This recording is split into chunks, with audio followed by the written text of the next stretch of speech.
This is CBS 5 Eyewitness News. I don't want to kill nobody, but they always say what I'm told.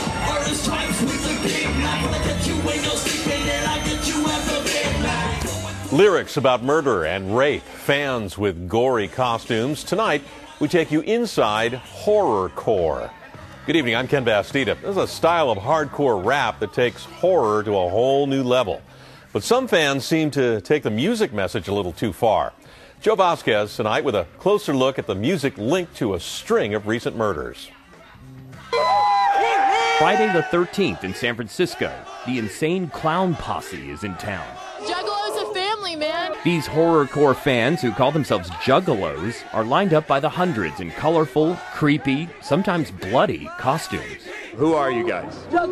We are individuals, Juggalos and Juggalettes. I'm feeling crazy, son is hazy, so hide your baby. Inside, the opening act is Mars, a Bay Area native and a star in the music genre of horrorcore. You may remember we talked to him in September after a Bay Area horrorcore fan nicknamed Syko Sam was arrested for killing 4 people in Virginia.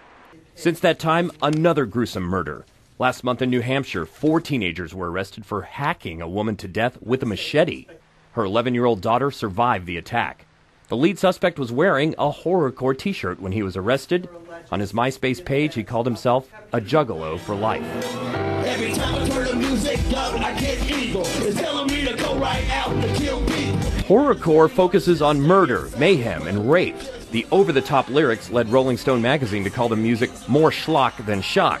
But one scholar claims there have been about 20 murders in recent years linked to fans of horrorcore. Well, I'm creeping up behind you, cut you and I blind you, and stick you in the closet in my house and I assign you. And you ain't got no follow a brick, but every once and again I open up my pistol with your head. The lyrics keep us entertained. Well, basically, yeah. But they've also apparently given people ideas. That's because some people are weak-minded. Most of the fans we saw were young people in their 20s out to have fun. There were some teenagers. Alina Lacunza is 10 years old. Do you worry about bringing a young child in here? There's a lot of rather explicit lyrics. It's more about like love. It has nothing to do with violence. Even though they sing about it, there's like, I don't know, I just love them. Monitor what your kids do. You know, I'm in my kids' lives every day. Mars maintains he has no responsibility when others take his music seriously enough to kill. How do you know these kids ain't killing because they're on drugs, not listening to my music? I think that's something that needs to be, you know. But these guys were horrorcore fans. Yeah, they were horrorcore fans. You know, Charles Manson was a Beatles fan. You know what I mean? The Beatles didn't get all that because of Charles Manson, did they? You know what I mean? So parents should have their kids stop listening to the Beatles. Yeah, I mean, definitely stop listening to the Beatles and buy my album. If I do too much, goes my crew, we found out. If you're disturbing your head, anything will set you off anyway. So it doesn't matter that there's a horrorcore song. Like, I hear Clay Aiken sometimes and I want to kill people. What would you say to a parent? Man, I would say don't lie to your kids. Be honest. Horrorcore artist Kung Fu Vampire of San Jose has been voted one of the best bands in the Silicon Valley for 3 years running.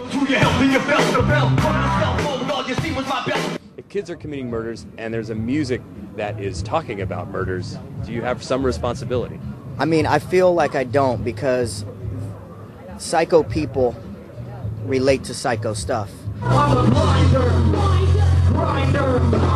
It's just like the news. You showcase everything from mass murders to just the craziest stuff. So to me, you guys are the granddaddies of horrorcore.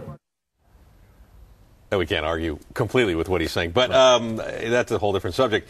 You know, Mars brought about Helter Skelter, right, and that whole phenomenon that happened during the Beatles era. And certainly there's been violence from rap concerts and rap music and gangs and all that stuff. 20 years back, and they don't have a corner on it. It just seems like kids are really taking heart in this. They've taken it up a notch, and so the question is, do these lyrics give kids ideas they might not have had before? And secondly, how disturbed do you have to be to actually act on those ideas that you never had before and listen to those lyrics and take them to heart and act out a murder? That is, I guess, the core of this. It goes back to parenting. Every one of these artists I talked to, the fans and parents I saw in the crowd said the same thing. Yeah, well, it was interesting to see the artists sort of be honest about it, and what they were saying was, hey, you know, the mask comes off, I'm just a regular guy and just doing a show here, you know, don't do anything stupid. Right, and most of those kids, they're suburban kids who probably got back on BART and went home and went to sleep. I mean, really, these were gentle kids, most of them, and there were no incidents except our photographer, Patrick Cedillo, had a beer thrown on him. Yeah, there is that one element of the audience, so that can be dangerous, and that's not to be made fun of.